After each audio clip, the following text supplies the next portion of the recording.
Hello friends, welcome to study with RKB. दोस्तों, आज के इस वीडियो में हम दशमलव भिन्नों का वर्गमूल ज्ञात करना सीखेंगे। तो इसलिए वीडियो को अंत तक देखते रहें। आइए शुरू करते हैं आज का वीडियो। क्वेश्चन नंबर 1 है, वर्गमूल के अंदर 0.441 बटे में है वर्गमूल के अंदर 0.625। इस पूरे को हमें हल करके इसका मान ज्ञात करना है। तो देखिए, सबसे पहले हम क्या करते हैं, इन दशमलव संख्याओं को पूर्णांक के रूप में लिखते हैं। तो देखिए, यहाँ भी अंश में भी 3 अंक है दशमलव के बाद, और यहाँ भी 3 अंक है, तो इसको सीधे पूर्णांक के रूप में लिख देंगे। या देखिए, थोड़ी लॉन्ग मेथड से समझ लेते हैं, अगले क्वेश्चनों में डायरेक्ट करेंगे। इसको पूर्णांक के रूप में लिखेंगे हम 441 बटे में आ जाएगा 625। अब देखिए, 441 लिखे हैं तो बटे में आ जाएगा दशमलव का 1, और जितनी संख्या है उतने शून्य आ जाएंगे। वैसे ही देखिए, हमने 625 को पूर्णांक के रूप में लिखा है, तो यहाँ आ जाएगा अंश में दशमलव का 1, और जितनी संख्या है उतने शून्य आ जाएंगे। ठीक है, तो देखिए यहाँ पर 1000 से 1000 को काट देंगे, तो हम डायरेक्ट क्या लिख सकते थे, यदि अंश में और हर में दशमलव के बाद बाकी अंक बराबर हों तो हम सीधे पूर्णांक के रूप में लिख सकते हैं। तो अब क्या बचेगा हमारे पास, यहाँ पर बचेगा वर्गमूल के अंदर 441 बटे में आ जाएगा 625। अब देखिए, 441 और 625 का हम वर्गमूल निकाल लेंगे। तो हम यहाँ पर वर्गमूल निकालेंगे गुणनखंड विधि से। सबसे पहले हम गुणनखंड निकालेंगे यहाँ पर 441 के।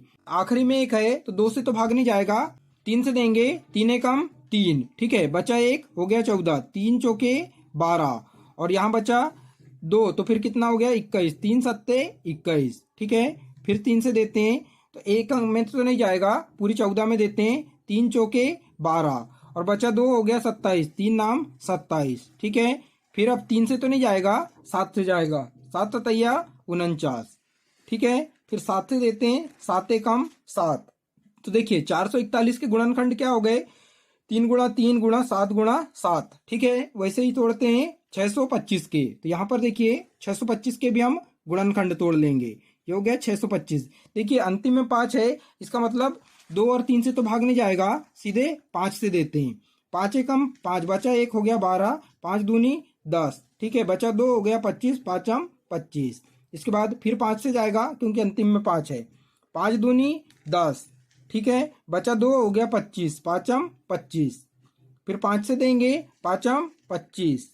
फिर 5 से देंगे, 5 एकम 5। ठीक है, तो इसको देखिए यहाँ पर हम गुणनखंड के रूप में लिखेंगे।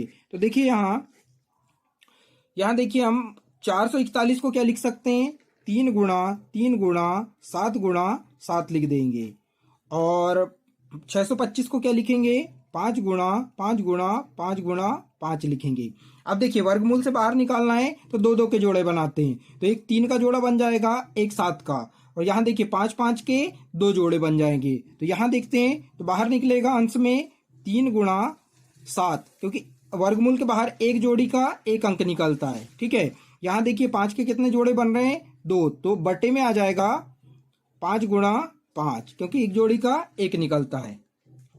यहाँ पर गुणा कर देते हैं, 7 तिया 21, बटे में आ जाएगा 5 25। अब देखिए, 21 में 25 से तो भाग नहीं जाता, तो यहाँ पर हम भाग करके देखेंगे। ठीक है, 21 में भाग देंगे 25 से। ठीक है, भाग नहीं जाता, भागनास्ती का दशमलव, उतारेंगे 0। अब कितनी बार जाएगा, देखिए 25 अट्ठे कितना होता है, 200 होता है। ठीक है, यहाँ से घटा देते हैं हम, 0 में 0 गया 0, 1 में 0 गया 1, और 2 में से 2 गया 0। ठीक है, अब देखिए फिर से 1 0 लगा देंगे। अब 25 चौके कितना होता है, 100 होता है। ठीक है, तो देखिए हमारा शेषफल कितना आ गया, 0 आ गया। तो 21 बटे 25 का मान कितना आ जाएगा, 0.84 आ जाएगा। ठीक है, तो देखिए इस पूरे का हल कितना आ गया, 0.84। तो 0.84 हमारा आंसर हो जाएगा। देखिए, हमारा क्वेश्चन दशमलव में था, तो आंसर भी दशमलव में आना चाहिए। देखिए, इस प्रकार के प्रश्न यदि परीक्षा में आते हैं तो आपको कैलकुलेशन बहुत तेजी से करना है। ठीक है, नेक्स्ट क्वेश्चन देखते हैं। क्वेश्चन नंबर 2 है, वर्गमूल के अंदर 342 गुणा 0.648 और बटे में है 0.000342 गुणा 0.000171। तो इस पूरे को हल करके इसका मान ज्ञात करना है। तो देखिए सबसे पहले हमें क्या करना है, इनको पूर्णांक के रूप में लिखना है। देखिए ये दोनों संख्या गुणे में है और यहाँ भी नीचे गुणे में है। तो देखिए यहाँ पर दशमलव के बाद कितने अंक हैं, दशमलव के बाद यहाँ पर 3 और यहाँ पर 3 अंक है। तो कुल मिला के कितने अंक हो गए, 6 अंक हो गए। और देखिए नीचे वाली संख्या में दशमलव के बाद कितने अंक है, 6 अंक है। तो इन दोनों संख्याओं और इसको पूर्णांक के रूप में हम डायरेक्ट लिख सकते हैं, क्योंकि दशमलव के बाद 6 अंक से यहाँ के 6 अंक का कट जाएंगे। ठीक है, तो ये क्या हो जाएगा, 342 गुणा 684। ठीक है, बटे में आ जाएगा। देखिए यहाँ भी दशमलव के बाद 6 अंक हैं, यहाँ भी दशमलव के बाद 6 अंक हैं, तो इन दोनों को हम डायरेक्ट लिख सकते हैं। तो यहाँ लिखेंगे 342 गुणा, देखिए यहाँ पर अब कुछ नहीं बचा है, यहाँ इस संख्या को पूर्णांक के रूप में लिखेंगे तो क्या आ जाएगा 171। और अंश में गुणे में क्या आ जाएगा, देखिए दशमलव के 1 और बाकी 6 संख्या के कितने शून्य आ जाएंगे, 6 शून्य आ जाएंगे। ठीक है, देखिए यहाँ पर हमने इन संख्याओं को कैसे लिख दिया, यहाँ भी दशमलव के बाद 3 अंक थे, यहाँ भी दशमलव के बाद 3 अंक हैं और ये गुणे में है, तो यहाँ हर में दशमलव के बाद 6 अंक हैं, तो ये दोनों आपस में कट जाएंगे और सीधे पूर्णांक के रूप में लिखे जा सकते हैं। ठीक है, अब देखिए कुछ सरल होता होगा, सरल करते हैं। 342 से 342 को काट देंगे। अब देखिए 171 से 684 को काट के देखते हैं। तो देखिए ये 17 को अगर देखें, एक को भूल जाएं, 17 को देखें तो 17 चौके 68 होता है और 4 बार जाएगा तो 1 का ये 4 आ जाएगा। इसका मतलब 171 से यदि 684 को काटेंगे तो कितने बार कटेगा, 4 बार कटेगा। ठीक है, तो अब देखिए यहाँ पर हमारे पास क्या बचेगा, टोटल बचेगा हमारे पास यहाँ पर, देखिए हर में तो कुछ नहीं बच रहा है, अंश में बचेगा 4 गुणा 1 के बाद 6 शून्य।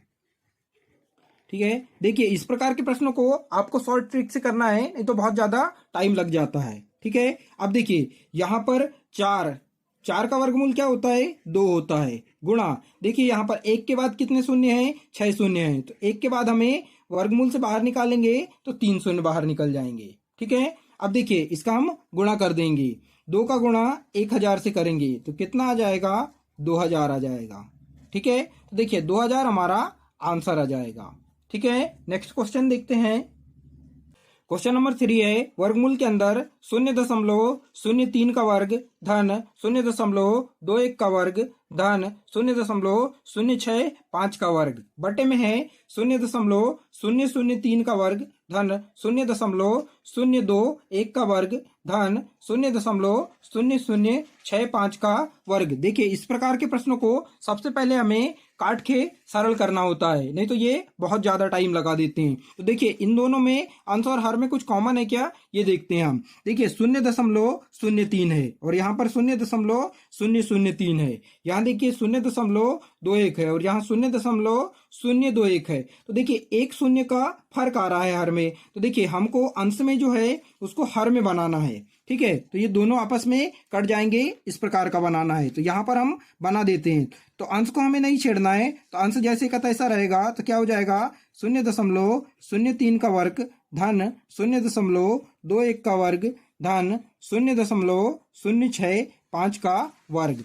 अब देखिए इसको हमें इस रूप में करना है, तो बटे में आ जाएगा। देखिए यहां से यदि हम ऐसा करें कि 0.03, ठीक है 0.03 और बटे में यदि 10 लिख दें। अब कैसे लिखेंगे, दशमलव का 1 और 1 संख्या कम करेंगे, देखिए दशमलव का 1 और 1 संख्या कम करेंगे तो 1 शून्य, तो इस पूरे का वर्ग आ जाएगा।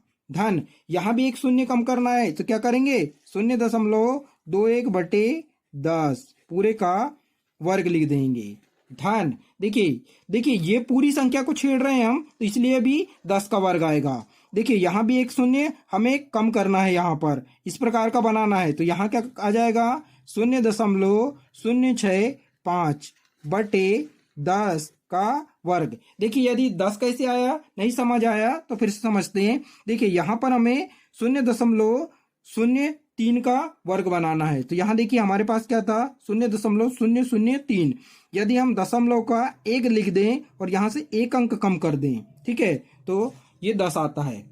देखिए हमें क्या दिख रहा है, यहाँ पर तीनों संख्याओं के नीचे हर जो है वो समान है, लेकिन यहाँ पर तीनों संख्याओं में 10 का वर्ग है, क्योंकि देखिए यहाँ पर 0.03/10 इस पूरे का वर्ग है, मतलब यहाँ पर 10 का भी वर्ग शामिल है। तो हम नीचे वाली संख्याओं का सभी का वर्ग कर देंगे, तो यहाँ पर क्या आ जाएगा, तीनों में 100 आ जाएगा। जब तीनों का हर समान है तो इनको हम आपस में जोड़ सकते हैं। ठीक है, तो ये आ जाएगा हमारे पास 0.03 का वर्ग धन 0.21 का वर्ग धन 0.065 का वर्ग आ जाएगा बटे। अब देखिए यहाँ पर हमारे पास यदि ये 10 का वर्ग कर देंगे तो 10 10 10 सब में 100 100 आ जाएगा, तो इन तीनों को जोड़ सकते हैं क्योंकि तीनों के हर समान है। तो ये आ जाएगा 0.03 का वर्ग धन 0.21 का वर्ग धन 0.065 का वर्ग। ठीक है, अब देखिए दोनों संख्या समान हो गई और पूरे के बटे में आ जाएगा 100, क्योंकि इन तीनों में 100 100 था, तो हमने एलसीएम कितना ले लिए थे, 100 ले लिए थे। ये पूरे को हम काट देते हैं क्योंकि पूरी संख्या समान है। ठीक है, तो इससे ये एक बार कटेगा। ठीक है, अब क्या आ जाएगा हमारे पास, यहाँ पर देखते हैं, यहाँ आ जाएगा हमारे पास एक बार कटेगा तो ये हो जाएगा 1 के बटे 1 बटे में आ जाएगा 100। ठीक है, इससे यदि इसको काटेंगे तो एक बार कटेगा। ठीक है, तो यहाँ भी एक आ जाएगा, यहाँ भी एक आ जाएगा और बटे में कितना आ जाएगा, 100। ठीक है, अब देखिए इसको हम इस प्रकार से लिख सकते हैं, ये बटे वाली संख्या जब जाती है तो अंश में जाती है, तो ये हो जाएगा 1 गुणा 100 बटे 1 हो जाएगा। ठीक है, अब देखिए 1 का वर्गमूल क्या होता है, 1 का वर्गमूल 1 ही होता है, तो इसको हम छोड़ देंगे। 1 का गुणा 100 से करेंगे कितना आएगा, 100। और देखिए 100 काय का वर्ग होता है, 10 का वर्ग होता है। ठीक है, तो इसको हम इस प्रकार से लिख सकते हैं, वर्गमूल के अंदर 10 गुणा 10। अब देखिए वर्गमूल से बाहर निकालना है तो 2 2 के जोड़े बनाते हैं, तो 10 का एक जोड़ा बन गया। ठीक है, तो इसको बाहर निकालेंगे तो क्या आएगा, 10 आ जाएगा, तो ये 10 हमारा आंसर हो जाएगा। ठीक है दोस्तों, आज के लिए बस इतना ही। वीडियो अच्छी लगी हो तो चैनल को सब्सक्राइब कर दें और बेल आइकन बटन को दबा दें। धन्यवाद।